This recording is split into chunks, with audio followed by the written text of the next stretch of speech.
Good morning everyone. मैं doctor Sudha Mittal. आज अपन अध्ययन करेंगे major hurdles in creative behaviour, सृजनात्मक व्यवहार में मुख्य बाधाएं। जैसे कि अपन ने पहले सृजनात्मकता के बारे में पढ़ा कि सृजनात्मकता की किसी भी उद्यम के अंतर्गत अत्यधिक महत्वपूर्ण भूमिका होती है, लेकिन सृजनात्मकता व्यवहार के अंदर जब किसी उद्यमी के द्वारा उपयोग में लाई जाती हैं तो उसे कुछ बाधाओं का भी सामना करना पड़ता है। उसी का अध्ययन आज अपन करेंगे।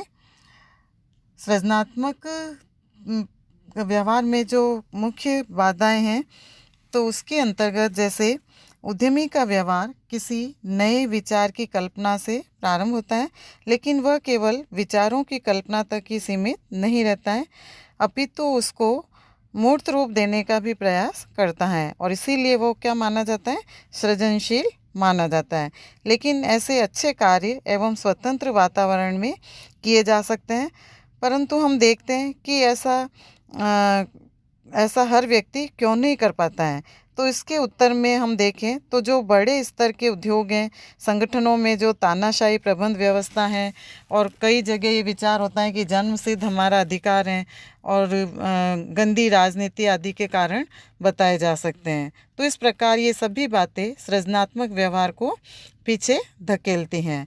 तो हम देखेंगे कि किस प्रकार से उद्यमी के सृजनात्मक व्यवहार में बाधाएं आती हैं। तो कौन सी इस तरह की बाधाएं हैं। पहला, असफलता का भय। उद्यमी के सृजनात्मक व्यवहार में सबसे पहली बाधा उसे असफल होने का भय है। उसे इस बात का भय सताता है कि कहीं ऐसा नहीं हो जाए कि नए विचार और नई चीज़ों का समाज अस्वीकार नहीं कर दे। तो यदि ऐसा कर देगा तो उसमें लगाई गई जो विचार शक्ति है वो बेकार हो जाएगी और इस प्रकार से वो सृजनात्मकता को आगे नहीं बढ़ा पाता है। पर्याप्त अभिप्रेरणा का अभाव। व्यक्ति सृजनात्मक व्यवहार एवं चिंतन के लिए क्यों उत्प्रेरित हो? यदि उसे उद्योगों के सभी स्तरों पर पर्याप्त अभिप्रेरणा का अभाव देखने को मिलता है तो वह किसी भी प्रकार का चिंतन नहीं करेगा और नई चीज़ें विकसित नहीं करेगा। तो ऐसी दशा में सृजनात्मक व्यवहार रुक जाएंगे। प्रतिबद्धता का अभाव। सृजनशील व्यक्ति के लिए प्रतिबद्धता को पूरा करने का विशेष गुण होना आवश्यक है। ऐसे गुण होने से वह वचनबद्धता का पालन करेगा, लेकिन कुछ उद्यमियों को छोड़कर अधिकांश उद्यमियों में इसकी कमी पाई जाती है, तो उनमें कुछ करने के कोई नए विचार नहीं आएंगे। पर्याप्त कोशों का अभाव। हम जानते हैं कि सृजनात्मकता का उपयोग तभी संभव है जब नए विचारों को मूर्त रूप दिया जाए, किंतु ऐसा करने के लिए उद्यमी के पास पर्याप्त कोश नहीं होते हैं और इसके अभाव में सभी मुद्दे उपेक्षित रह जाते हैं, चाहे नवाचार, नव प्रवर्तन, सृजनात्मक चिंतन ही क्यों न हो। व्यक्ति में स्थिरता की प्रवृत्ति। कई बार हम देखते हैं कि जब तक व्यक्ति कार्य सुरक्षा यानी स्थायी कर्मचारी की श्रेणी में नहीं आ जाता है, तब तक वह अपनी पूर्ण शारीरिक और मानसिक और व्यक्तिगत क्षमता का उपयोग करता है और इसके अतिरिक्त समय समय पर अपने उच्च अधिकारियों को उपयुक्त सुझाव, नए विचार, नई वस्तुओं की जानकारी भी देता है। लेकिन जैसे ही स्थिरता की प्रवृत्ति आने लगती है, वैसे वैसे वह कल्पना कम करता है, नई सोच नहीं लाता है और संघर्ष से दूर रहना चाहता है। ऐसी दशा में सृजनात्मक व्यवहार को प्रोत्साहित नहीं करता है। हंसी मजाक कायम। संगठन में कुछ लोग न तो अपने विचार देते हैं और न ही उनमें कल्पना शक्ति होती है, किंतु दूसरों के विचार, मनन, चिंतन, योगदान की तारीफ तो दूर, उनकी मजाक बनाते हैं। तो ऐसी स्थिति में भी जो अधीनस्थ एवं प्रबंधक हैं सृजनात्मकता हेतु प्रेरित नहीं होते हैं।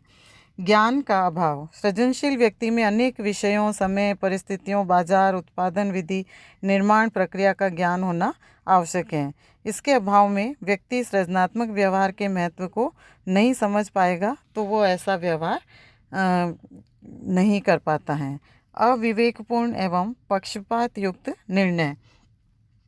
लघु स्तरीय संगठनों में प्रबंधक एवं उनके अधीनस्थ विभिन्न मुद्दों पर तो बिना सोचे समझे निर्णय ले लेते हैं अथवा लिए गए निर्णयों में पक्षपातपूर्ण रवैया अपना लेते हैं।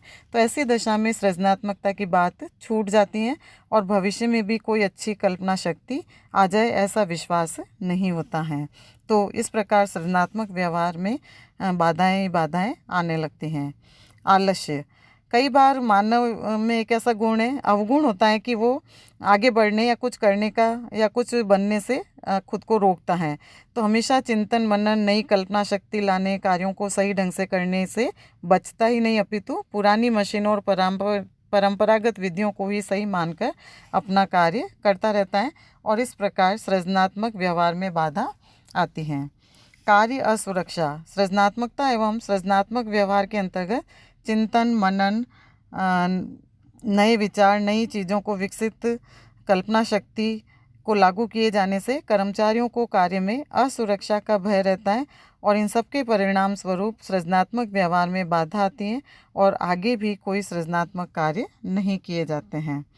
अति निर्भरता, कुछ व्यक्ति स्वयं का विवेक, बुद्धि, गुण और योग्यता का उपयोग न करके दूसरों के ज्ञान योग्यता को ज़्यादा पूर्ण मानते हैं एवं उन पर निर्भर रहते हैं। तो इसमें उनमें सृजनात्मक व्यवहार नहीं आ पाता है। जलन या ईर्ष्या की प्रवृत्ति, जब भी कोई व्यक्ति नए विचार रखता है तो दूसरे व्यक्ति में ईर्ष्या की प्रवृत्ति होने के कारण उन विचारों को अच्छा नहीं कहा जाता है। ऐसे दशा में भविष्य में तो अच्छे एवं नए विचार नहीं रखेगा तो दूसरे लोग भी हतोत्साहित होंगे, तो परिणाम स्वरूप व्यवहार में बाधा आने लगती है। नकारात्मक भावना, व्यक्तियों की नकारात्मक भावना भी सृजनशील व्यवहार में बाधा उत्पन्न करती हैं और इसका कारण यह है कि जिन व्यक्तियों में हीन भावना हो, सकारात्मक विचार नहीं हो, आशावान रहना प्रकृति में न हो और जिनके चेहरे पर हमेशा उदासी छाई हुई हो, तो वे कभी कभी कार्य करने के लिए प्रेरित नहीं होंगे। संशय एवं भ्रम में रहना,